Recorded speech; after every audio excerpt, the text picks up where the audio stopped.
corps, lui, il a ses limites, sauf que l'esprit peut les repousser vraiment très loin. Et je pense que ce jour-là, j'ai exploité mes qualités mentales bien plus loin que tout le reste.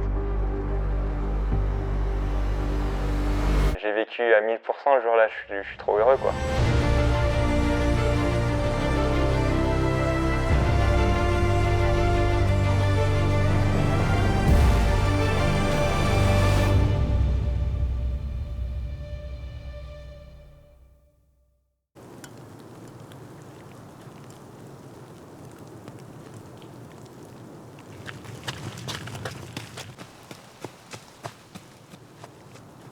Quand j'ai commencé le trail, j'étais assez vite très ambitieux.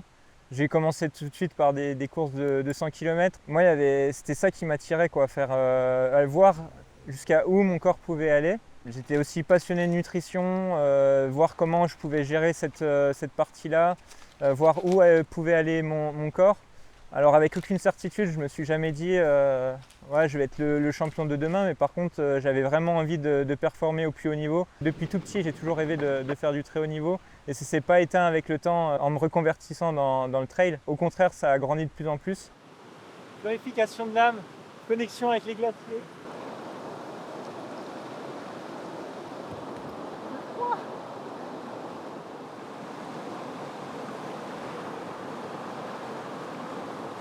C'est un rite ancestral chamonniard.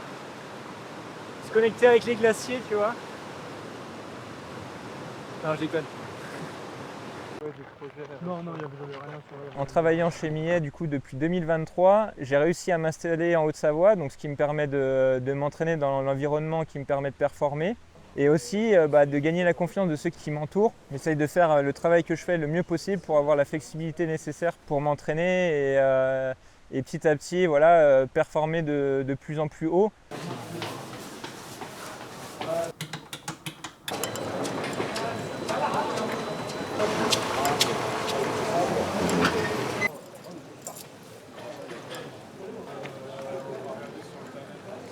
Pour le moment, je ne vois pas les choses autrement que ça, c'est vraiment un équilibre auquel je tiens, quoi. J'ai eu une année un peu compliquée avec une blessure. J'ai contracté un œdème osseux dû à probablement un surentraînement. J'ai commencé à sentir les douleurs au bassin fin avril. J'ai un peu forcé les 2 semaines suivantes parce qu'on ne savait pas trop ce que c'était. J'ai eu l'IRM, j'ai eu une mauvaise analyse de l'IRM. Et une fois qu'un médecin a réussi à relire mon IRM et il a bien vu l'œdème osseux qui était selon lui flagrant, il s'était déjà passé quasiment 2 mois. Début juillet, j'étais capable de faire 15 minutes sans douleur. Donc le calcul est simple, hein, même pas 2 mois pour préparer une TDS. Même si j'avais eu tous les à côté optimisés, essayer de faire un maximum sur ma diète, sur le renforcement. Physiologiquement, le corps il a besoin de beaucoup de temps. J'y ai réfléchi, qu'est-ce que j'ai envie de faire? Est-ce que j'ai envie de faire cette course? Pourquoi je la fais? Est-ce que c'est sain pour moi? J'ai rarement commencé une course avec aussi peu de confiance. Une prépa TDS juste après un œdème osseux, c'était vraiment ambitieux, c'était peut-être pas la meilleure des manières. Mais moi je vis aussi pour l'émotion que je peux rencontrer dans le sport.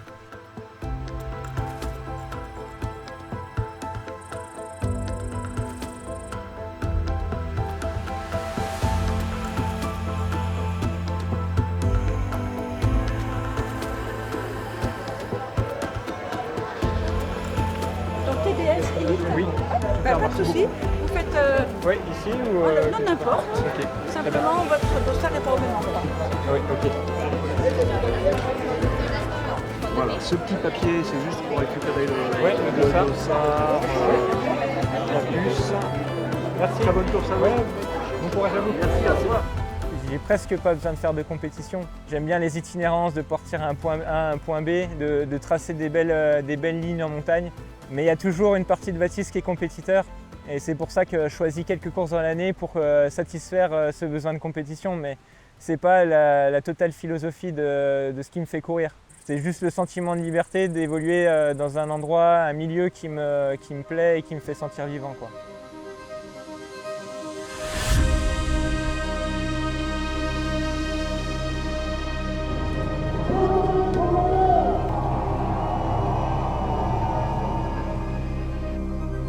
Je vais y aller avec beaucoup d'humilité, mais je pense que c'est l'étape qu'il me faut pour devenir meilleur demain. et pouvoir dire honnêtement oui, je peux préparer un ultra avec de l'ambition, avec un gros plateau. Je suis prêt à traverser la nuit, quoi. Mes démons aussi, je pense que ce sera parfait pour me battre avec moi-même.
Sur les certitudes, j'en avais aucune. Par contre, ce que je voulais, c'était garder mon esprit clair, pas avoir de problème gastrique, bien m'alimenter, bien boire. Ce que j'ai fait, je me suis arrêté, j'ai rempli mes 3 flasques. J'ai pas eu de problème digestif sur la première partie, du coup, nickel. Rien à signaler à ce niveau-là, c'était parfait pour rentrer dans la nuit. Allez Baptiste! Allez Baptiste!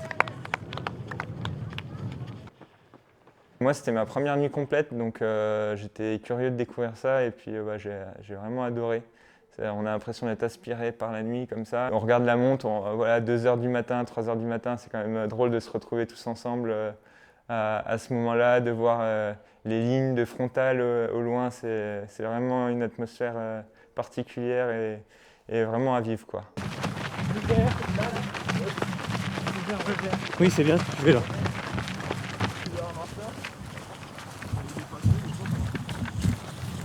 Je ne l'ai jamais dit, ni face caméra, ni à personne, mais pour moi, dans ma tête, c'était, si je faisais 10 bornes, c'était peut-être le max, quoi.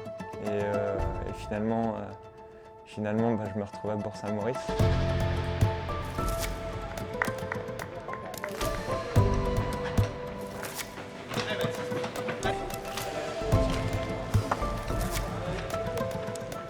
Musculairement, là, je savais que c'était pas normal. Je suis déjà cassé alors qu'on n'est même pas à 50 bornes. Par contre, j'ai toute ma tête, donc j'arrive à m'alimenter. Du coup, je me dis, bah, tranquille. Je me suis jamais dit, je vais abandonner ou j'ai même pas émis une hypothèse. Ça avançait, le ravitaillement s'est super bien passé. Je savais que ça allait être compliqué, mais que voilà, ça, je pouvais le surmonter, quoi. Allez Baptiste, c'est bien ça! Allez gars, allez! 50 bornes, je connaissais. Bon, une grande montée devant moi, ça mentalement, j'étais content de la faire. Et puis après, il allait y avoir beaucoup d'inconnus, donc j'avais envie de découvrir ça, quoi.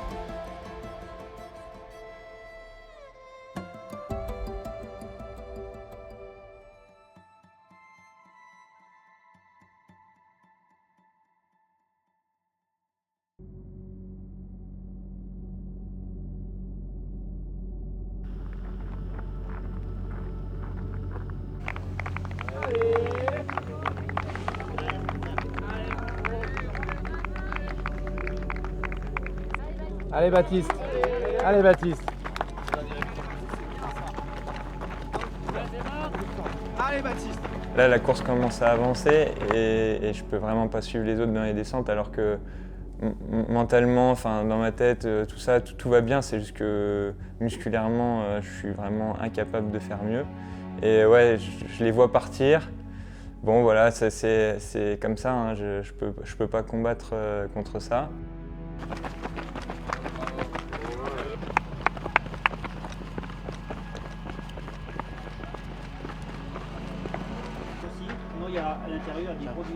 Bon, après ravitaillement au Cormet, là, je suis super content de voir tous mes proches, vous voir.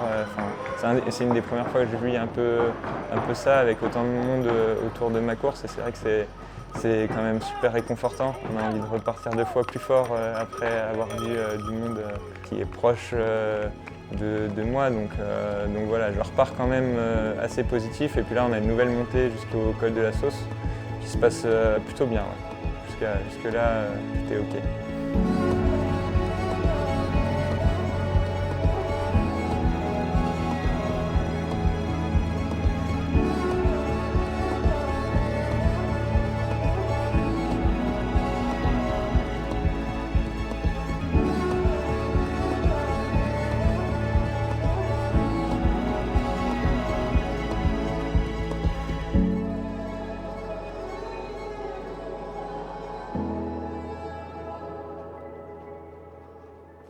Allez Baptiste. Là, ça devient compliqué. Deuxième grosse frustration, mais là vu que la descente elle est gigantesque jusqu'à Beaufort, là je dois encore laisser partir Léo Gauthier au loin. Bon, là je sais que je les reverrai sûrement jamais parce qu'avec une descente comme ça, c'est horrible.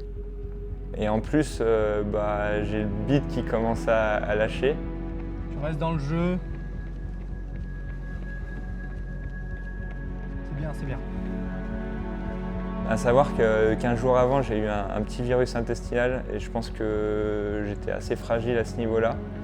La bonne nouvelle, c'est que j'ai pu me refaire la cerise et j'ai pu un peu manger calmement parce que je descendais vraiment trop doucement. Du coup, au final, c'est revenu. Il y a eu ce moment vers le barrage où, quand je vous ai vu, ça allait ni dans les jambes ni dans le ventre. J'ai eu les premières pensées noires d'abandonner à Beaufort. On sera en bas de la descente.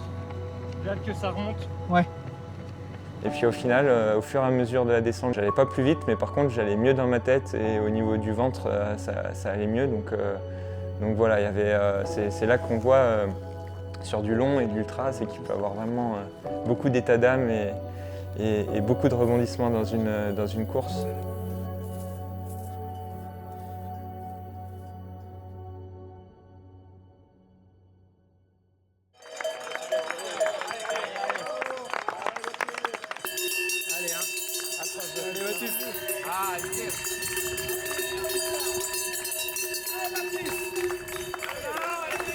J'étais avec Martin Kern et Diego Pazos à ce moment-là. Je pense que leur sagesse m'ont aidé dans la fin de la descente. Je suis resté avec eux, on a discuté. J'ai enlevé la musique, voilà, ça m'a un peu sorti de mes douleurs et de mon côté noir que je vivais depuis déjà quelques heures. Le fait de revoir du monde, ça booste. Ravitaillement, j'étais super content parce que ça se passait bien, c'était rapide, c'était efficace. J'avais pas le besoin de plus. Par contre, je prenais pas le risque de m'asseoir parce que je pense que je repartais jamais si je m'asseyais.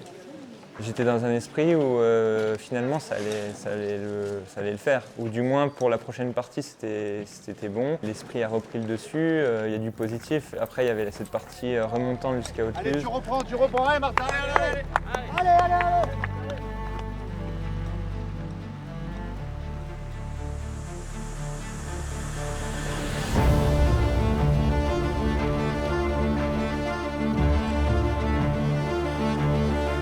Mon esprit disait d'avancer avec mon âme de compétiteur. Moi, en fait, quand j'ai un dossard, je lui donne tellement d'importance que j'ai envie d'y aller, quoi. Et qu'une fois que la machine elle est en marche, je l'arrête pas. J'avais des larmes tellement que c'était douloureux, mais c'était hors de question de les laisser prendre le dessus, quoi. Donc j'avançais. Et le soulagement arrivait à Notre-Dame de la Gorge en bas. Et je savais qu'il y avait ce nouveau ravitaillement et que ça allait être encore un nouveau point de départ, une autre étape dans la course, jusqu'à l'arrivée. Super. Allez Baptiste. Allez, c'est bien là. J'ai passé des moments difficiles, mais vraiment la douleur physique, on peut la repousser vraiment très loin et c'était pas ça qui allait m'arrêter. Je fais le ravitaillement, je pense que je m'arrête 2 minutes, c'est assez rapide encore, je suis lucide, je mange, je bois. Je repars vraiment motivé comme jamais. J'avais toute ma tête, c'était reparti.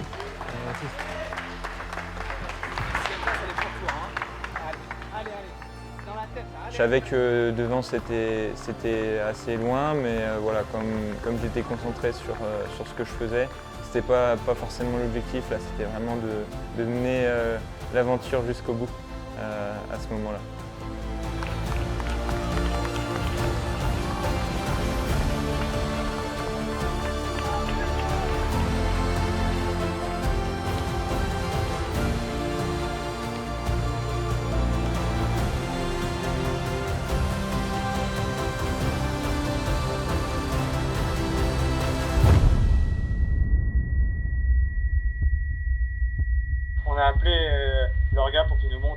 4x4 parce que vraiment il pouvait pas descendre tout seul. Enfin, fallait le porter, quoi. Il a été redescendu au Contamine. A priori, il va être checké et contrôlé au Conta encore une fois, mais après ils vont soit filer voir un médecin ou aux urgences, soit rentrer direct se reposer. Tu te rappelles à ce moment-là de ce que tu nous as dit en partant des comptas? Qu'est-ce que je lui ai dit? Tu nous as dit on se voit à Cham. Genre méga déterminé. Apparemment, j'ai dit ça. On se voit à Cham. Bah, je pense que là, j'ai perdu un peu le cours des choses. C'est allé super vite, vraiment super vite. J'ai commencé vraiment à avoir l'esprit qui commençait à divaguer, quoi. Ça devenait vraiment de plus en plus flou et puis je me rappelle sur le petit repas du truc, il y avait une famille à côté qui marchait, donc rien à voir avec la course, ils marchaient plus vite que moi. Et je regarde à droite, à gauche comme ça. Et là, je prends conscience qu'il se passe quelque chose, mais je continue à avancer. Pour moi, là, à ce moment-là, c'est même plus envisageable de courir. Je marche, je commence à descendre. Et là, à un moment, je sens que j'ai besoin de m'asseoir. Et là, blackout complet, je me rappelle. Je me rappelle pas exactement ce qui s'est passé ensuite. Et il y avait des randonneurs apparemment à ce moment-là. Et je me réveille. Bon, je pense que ça a dû être quelques secondes. Mais avec dans les bras d'une Américaine, il y avait un couple d'Américains qui étaient là. Ça a dû arriver vers 15h50, 16h. Vers 17h, 18h, j'étais toujours dans ma descente du truc là, à deux pas de la maison. C'est ça qui est le plus paradoxal, mais impossible pour moi d'avancer, quoi. Et ça revenait pas, ça revenait pas. Je me suis dit, ça se trouve, à un moment, je vais pouvoir me relever et finir avec la tête et le reste d'énergie qui me restait, en marchant s'il fallait, quoi. Mais non, c'est jamais revenu. Et heureusement, il y a eu plein de gens bienveillants autour de moi qui m'ont ramené au refuge du truc. Et puis après, voilà, on a pris les constantes et quelques temps d'observation. Et puis voilà, retour à la maison, quoi, sans voir Cham. Ça fait 3 ans que je cours en trail en compétition.